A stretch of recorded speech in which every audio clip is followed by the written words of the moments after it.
Thank you, Damien. Good morning. Am I on? Michael? Oh, good. Thank you. I was listening to that interchange between Luke and Roy about, was that the football game last night? Yeah. SC Arizona? Yeah. Yeah. Well, I have a friend of mine, Reverend David Alexander, who's the minister up in Portland, and he's from St. Louis. He's a big Cardinals fan, and so he was bemoaning the fact that the Cardinals lost their game last night, and he says, well, I'm going to go back to my talk on non-attachment. So I'm so grateful, because he's going to have to re-experience that. We ministers kind of know that we get to live our talks, kind of in the process of forming our talks, and so he's going to get to relive that again, I think, tomorrow night when the 49ers beat the Rams, too. And so I'm so very grateful that my talk today is on the vow of prosperity, because I get to live that and you get to live that and we get to play in that. Does that sound better? Does that sound good? I don't know if it's better, but it's good. So a vow of prosperity. A vow is it's a deep promise, or it's a very serious assertion, a very powerful choice that we make. And we all have various vows we've made, a lot of them unconscious in our lives. We vowed, people who work with, really kind of delve down deep inside themselves or support other people in that, find oftentimes we have vows where we say, we won't exceed our parents, or we won't exceed our siblings in some way or another in terms of maybe their relationship, their lifespan, or their money that they make, or something like that. And we have vows that we're not going to be like such and such a person that we knew in our childhood. And we have, vows to be a good person, however we define that. Okay? And so we have vows. And a number of us, and you can just check and see if you relate to that, may have taken a vow around money. And I'm going to use the M word this time because it has a charge on it. So can we say it all together? Money? Okay, good. Okay. It's just a substance. It's just a neutral, God in form.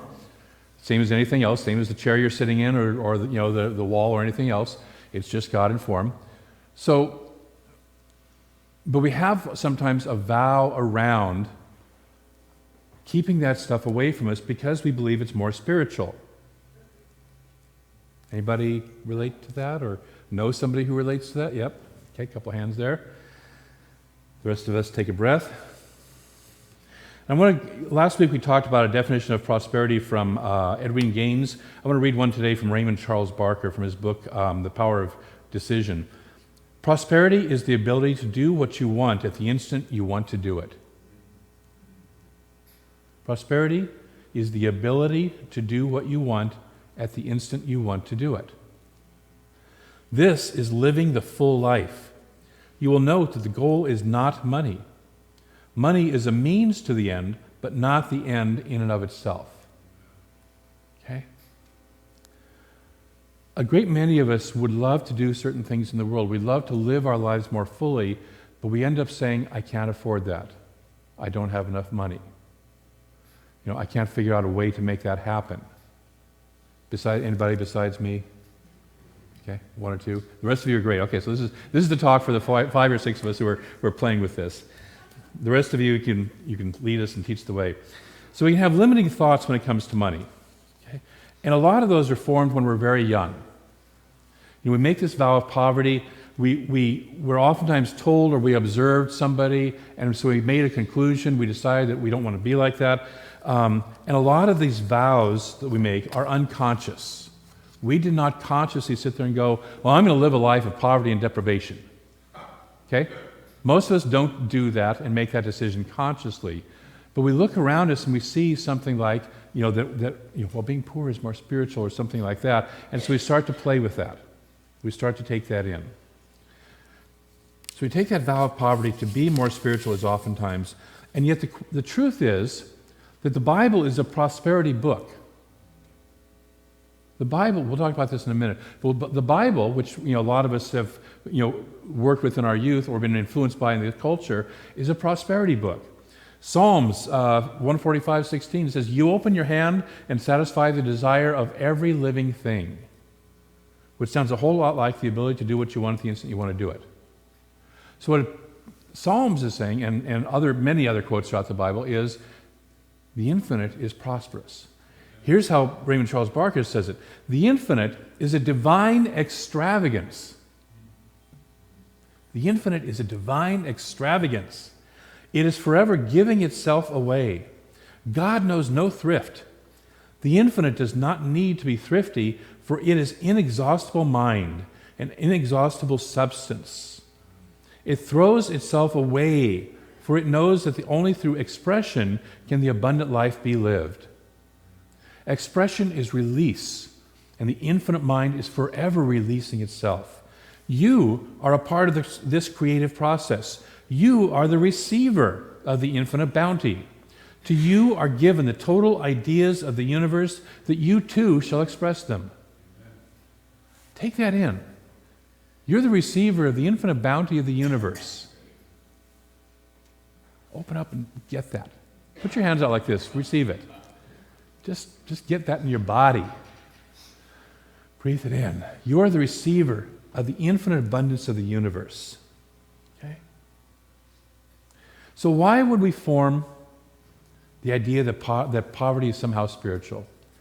I'm going to suggest there's two reasons that most of us have done this. Number one, most of us grew up in or influenced by a religion that taught us that money was evil, not good, and that poverty was better. Anybody relate? Okay? Most of us have grown up with that kind of religion. I'll get to reason number two in a minute, but I want to take a look at that, because there's about three core beliefs out of that religion that we have that are erroneous, and I want to kind of start to pull apart the error thinking of it. Number one belief is Jesus was poor. How many of you were told or got the message, whether it was told verbally or kind of communicated subtly, that Jesus was poor? Okay? He was born in a manger, right? Poor little baby. First of all, there's 4 Gospels, and only one has him born in a manger. Okay? Only one has that story. Mark, which was the original Gospel, Mark is the oldest of the Gospels. Matthew and Luke build on Mark. Mark is the oldest of the Gospels. It says nothing about the birth of Jesus. Nothing at all. Just starts with his ministry. John has this beautiful mystical, the Word was made flesh and dwelt amongst us. No poverty there. Okay? He doesn't talk about it. Matthew talks about, it's from Matthew that we get the story of the Magi. How many Magi were there? It doesn't say. It just says a group of Magi showed up. Don't we love these little myths we have? You know, we all know Eve gave Adam an apple, right? Yeah, it doesn't say that. Okay, so it doesn't say how many Magi. They brought 3 gifts, but it doesn't say how many Magi they were. And they showed up, and where did they meet Jesus? They met him at the house in Bethlehem where Mary was staying. Nothing about a manger or a stable. She was living in a house in Bethlehem, according to that story. Okay? And then we get Luke. Now, Luke is writing his gospel to a Roman audience. You have to understand that each of the gospel writers is writing to a different audience. And I won't get into that. That's a whole other topic for another day. I could walk down that path for a long time, but we won't do that today. But Luke is writing to a Roman audience, and the Roman audience likes and values people who start from humble beginnings and grow into something special. Think of the forming of Rome, which was Romulus and Remus, who were left out in the plain, the wilderness, and suckled by wolves. Okay, that's the formation of Rome. In case you don't know that story, the mythology of that. So they like this. So Luke puts Jesus into that kind of same context, born of humble beginnings. And so what happens? How does he get in the stable? It's because his parents can't afford the inn, right? No. There's what? There was no room at the inn. Now, if you have no money and you're showing up in town, do you first go to the inn? Or do you find an olive grove to go hang out in and camp out in? Because you got no money.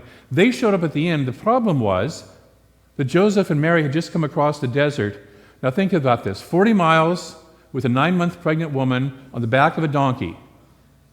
Probably with a guy who, as a carpenter, was trying to get every last project he could done before he left for the census that nobody wanted to go to. Okay, anybody relate? You got to go, guys especially, right? You got to go somewhere and you put it off the last minute. You're trying to jam every project out that you can, especially if you're a businessman, right? Okay, so he's probably doing that. Any woman who's been 9 months pregnant know that, walking across for 40 miles on the back, on the back of a donkey, you're probably going to be late wherever you go. And so they're late showing up at the inn. And so there's no room at the inn. That's how Jesus ends up in the stable. Has nothing to do with money. Has nothing to do with poverty or wealth. Nothing. Okay? So dismantle that one. Jesus is not born poor. He was born according to that one gospel in humble surroundings, just that one gospel. But he wasn't born poor. By the way, the Magi in the other gospel brought him what? Gold, frankincense, and myrrh. 3 signs of absolute wealth, of great wealth. So number 2, Jesus was poor throughout his life. There was a guy named Judas. What was his role? Before that. Before he was the betrayer.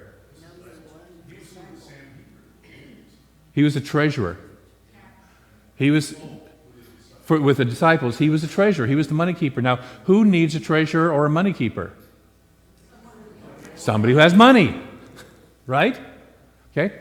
He's not wandering around poor. You never once read in the gospel that Jesus didn't have enough money to go somewhere or enough resources of some sort or other to go somewhere. He had money. Take a breath. He had money. At his death, the soldiers are sitting at the base of the cross throwing lots for his robe. Why? Because it's a seamless robe made out of a single piece of cloth. Try that today. How many of you are wearing seamless clothing right now? No seams in them whatsoever. How much do you think it would cost to get something like that? Yeah. Okay. Would a poor, okay, we've all seen, and I sort of hate to do this, but we've all seen the homeless people. Do they run around in seamless clothing? No, they run around in poor, clothes that look kind of poor, or Salvation Army, or whatever. Jesus was not poor. He's got this seamless robe. And finally, the myth is that he hung out with the poor. Well, he did, but he also hung out with the rich. Nicodemus and Joseph of Arimathea and those other people, it says right in there, were rich. Okay? So the myth that Jesus was poor is a total myth. We dissipate that. Okay? We good? Yeah. Breathe. And we've been fed that belief, and we don't have to take it anymore. Number 2, Jesus was against money. There's probably a couple of famous passages. Number 1 is the famous, it's easier for a camel to go through the eye of a needle than for a rich man to get to heaven. How many of you have heard that? How many of you have had the interpretation either given to you or drawn the conclusion that Jesus was against rich people? Okay? So let's take a look at that. First of all, the whole camel in the eye of the needle thing is a medieval, Mid-Eastern, the word just went right out of my mind. Huh?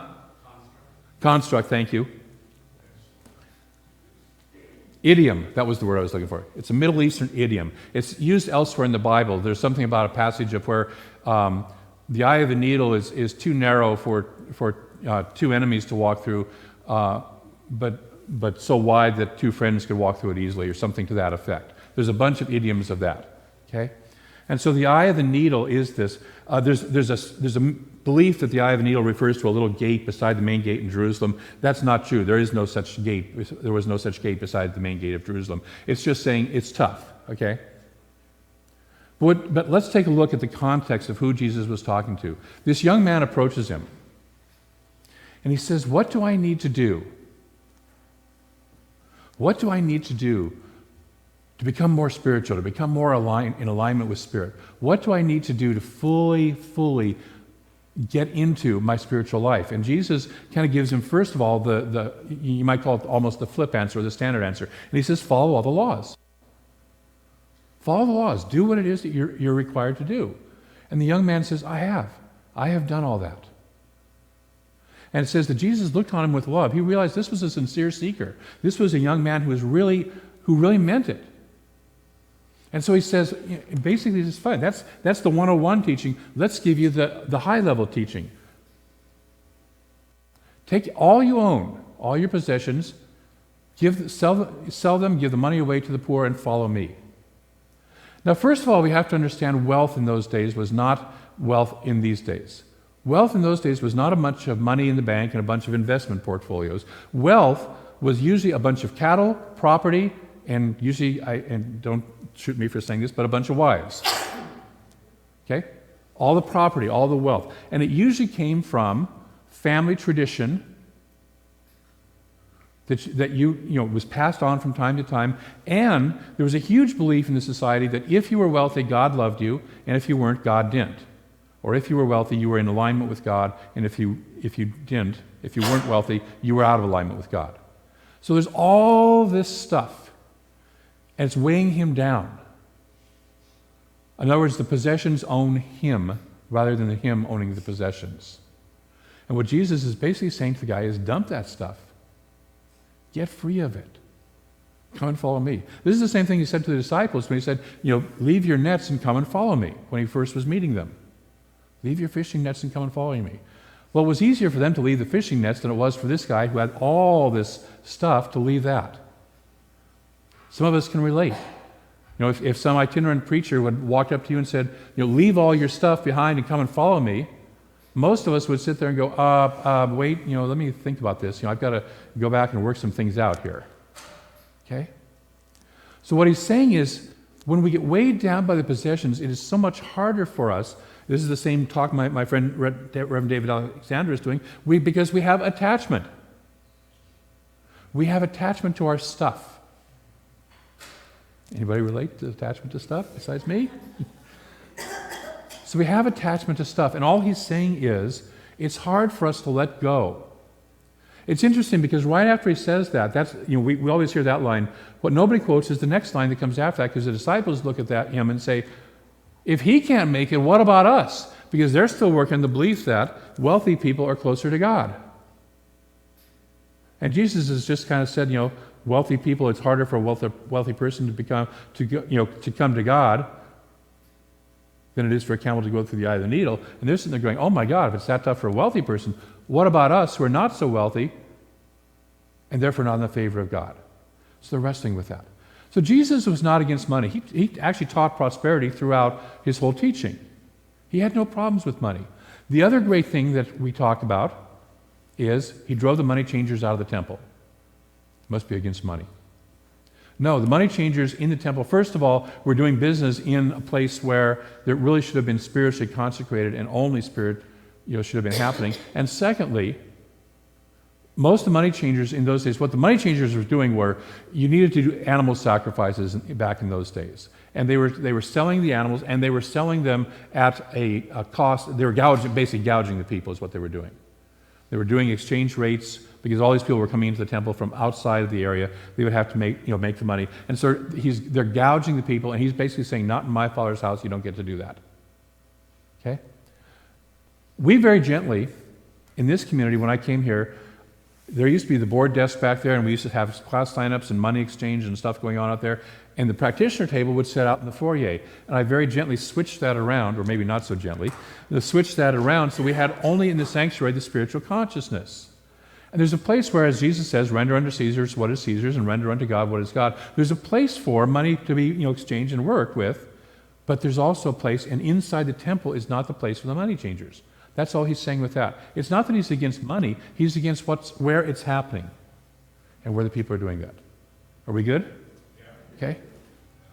So that takes care of Jesus being against money. And basically what he's also saying to that young man, by the way, the other thing that he says to him, in effect, and he says this in his later comment to the disciples, is the man is relying on his own resources as his source. And what he's trying to get him to do is see God as his source. This is the seek ye first the kingdom, and all else will be added unto you. He's trying to flip it, and the guy can't do the flip. And so for us, it's the opportunity to flip. It's the opportunity to say, wait a minute, my source is God. My source is God. It's not my stuff. Some of us have had that experience where we lose our stuff, but we recognize and have the experience of God, Spirit being source. So that's what he's trying to do, is work with that young man, but the young man wasn't ready to hear it yet. The third belief that we get comes from my good buddy Paul. Money is the root of all evil. Those of you who've known me for a little while know that Paul and I have differences of opinion sometimes. Paul has some moments of great brilliance, and Paul has some moments where he's just back in the archaic, old, misogynistic, stuff that he shouldn't be in, that he doesn't get the message of Jesus. So first of all, as most of us know, the full phrase is the love of money, and the love could be translated as the lust for money is the root of all evil. And when we make money our God, when we make money our cause for being, we're in trouble. We're not looking at source. Okay? And so in that area, he's right, but it gets mistranslated, misapplied. And the other thing about that is, he's wrong. I'm sorry, but he's just plain wrong. How many of you can think of some evil stuff that happens that has nothing to do with money? Yeah. There's stuff that happens out there that we would call evil that has nothing to do with money. Okay? So money is not the root of all evil. Paul doesn't like it for whatever reason, but then he doesn't like women. They're supposed to sit down, shut up, be quiet, and not, basically almost not exist. And I don't support that, by the way. So that's the other thing that we've been thrown at.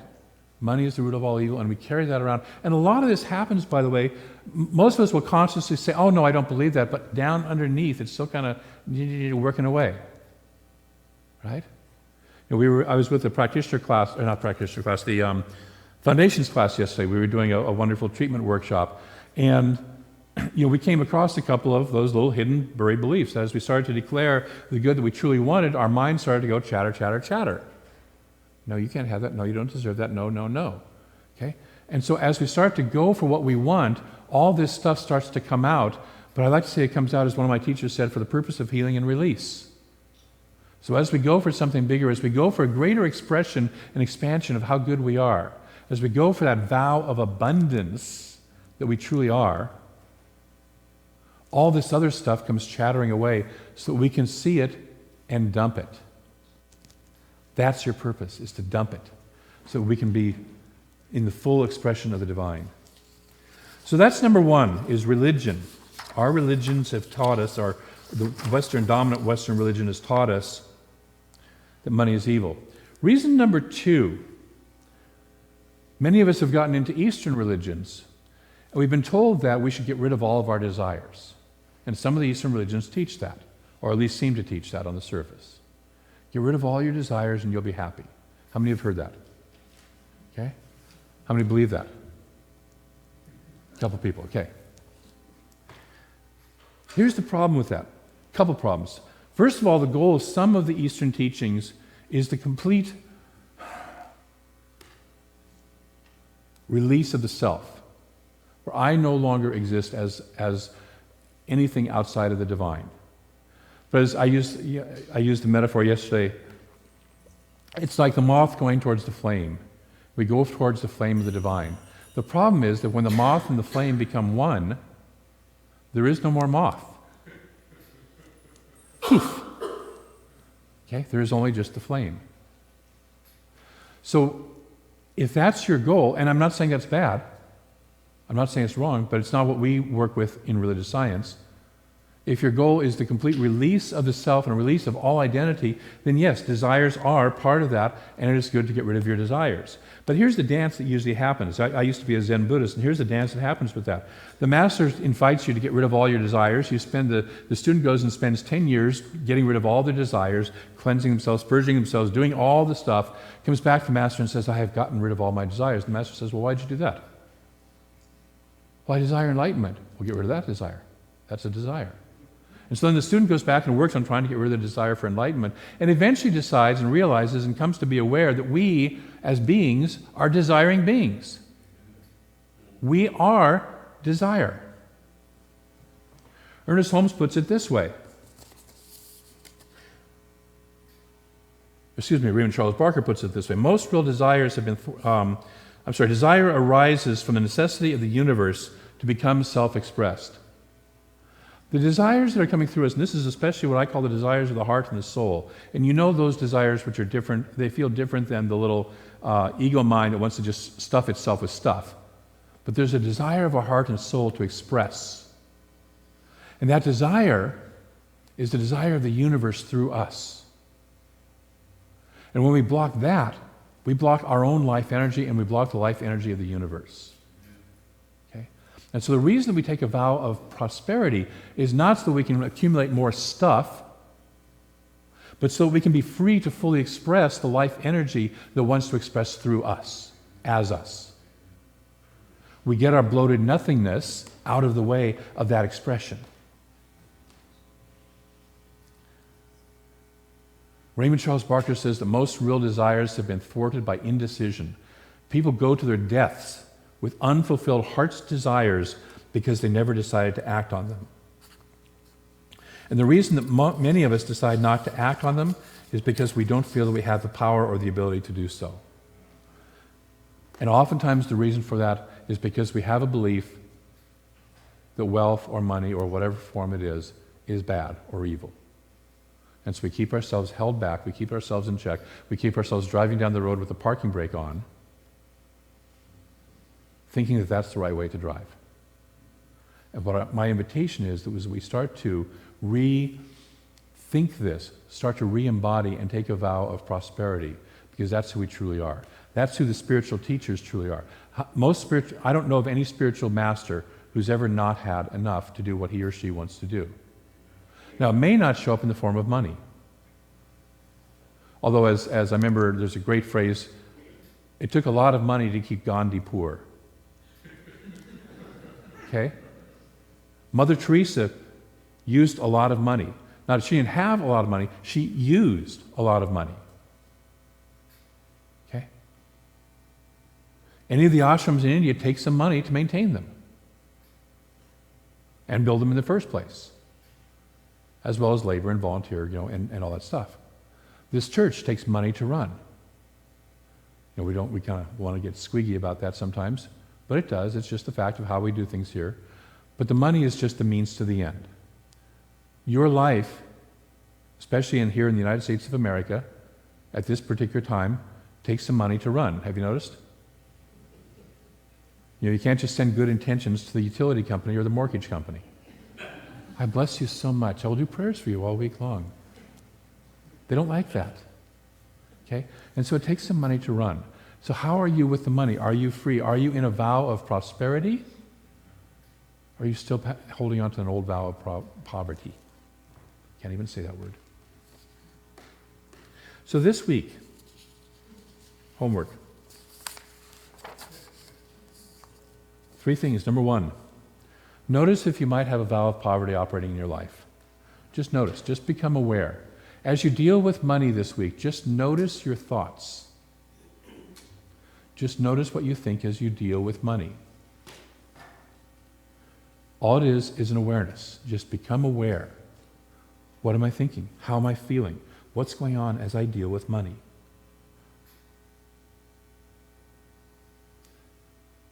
Do I worry that there's not enough of it? Do I think that it's my hard work that's the source of it? Do I recognize Spirit as my source? Am I blessing it? Am I grateful for the opportunity to express it and share it?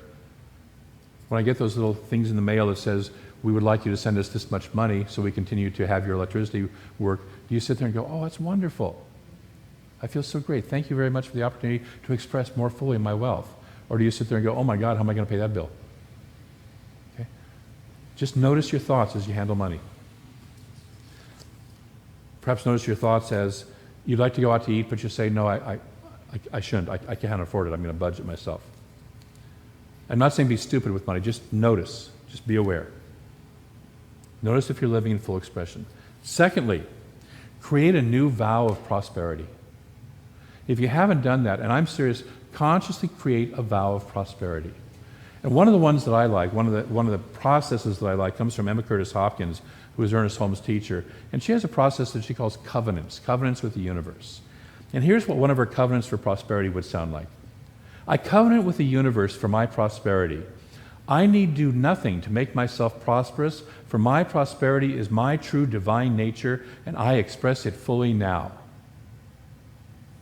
How does that feel? Oh, yeah.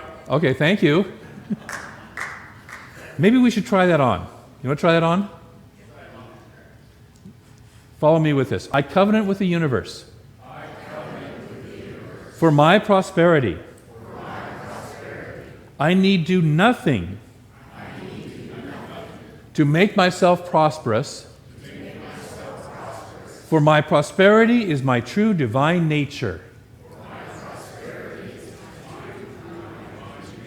And I express it fully now. So take that in. Make something like that. Be conscious and take a vow of, I choose prosperity this week. I choose the ability to live fully and do what I want to do and what my heart, my soul, my life energy calls me to do when it calls me to do it. And finally ask, what does Spirit want to express through me now? What is that heart's desire? What is that soul longing that is calling to be expressed through me now? And say yes to it. Because oftentimes we sit there and go, well, yeah, I'd love to, but, and it's take the but out of the way. Or as a friend of mine likes to say, get your butt out of the way and let Spirit flow through you. That's your homework. Are you willing to do that this week? Yes. Play with that? Yeah. Vow of Prosperity. I'm going to close with a quote from Raymond Charles Barker. You are a free agent as far as your mind is concerned. You alone decide what shall be. This is the responsibility of life. For one person, it opens the door to limitations and frustrations. For another, it opens the door wider to freedom, growth, and true prosperity, which is the ability to do what you want to do when you want to do it. I believe that the Infinite wants every person to be free in his experience and to control it. The Spirit in you awaits your recognition and use. And so let's move into prayer about that. So I simply recognize that there is one and only one infinite presence. And it is the abundant extravagance of the universe. It is the opulent good of the universe. There is no lack of limitation in the infinite. It is just being and expressing and as Raymond Charles Barker says, throwing itself away, throwing itself out there, constantly expressing itself. And I know that each person here is one of that infinite presence, one of that opulence, one of that abundant extravagance. Each of us is this already. This is our true nature because we are one with the divine. There's nowhere else to be. I know that the infinite is, in fact, infinite, and therefore there is nothing outside of that infinite. And so there is nothing in us that is lacking, nothing in us that is outside of our good. Nothing in us that is outside of the infinite abundance. And so we claim this. I speak my word that this week and forevermore we claim our abundance. We claim and make that vow of prosperity. We stand in the power and the glory of who and the magnificence of who we truly are. We stop playing small. We allow the infinite life that wants to express through us to have its way with us. We dance with it. We play with it. We allow it to express. We say yes to that life. We say yes to that abundance. We say yes to the good that is our good. We recognize our own self-worth because each of us is the divine in form. As I said last week, we give God a good time. And so in gratitude for all the good, in gratitude for all the abundance, in gratitude for the saying yes and all the good that comes from that, I am so grateful. I recognize that this yes opens doors that we have never even known were available to us to open. And so we say that yes with great enthusiasm, with great power, with great depth. We say yes to our full magnificence, our full abundance, our full prosperity, and allow that Spirit to shine through us right here, right now. And so I release this word into a law that moves it into form and experience and expression in each and every person's life right here, right now, knowing that this is already so, and it is in full manifestation now, and so it is. Thank you.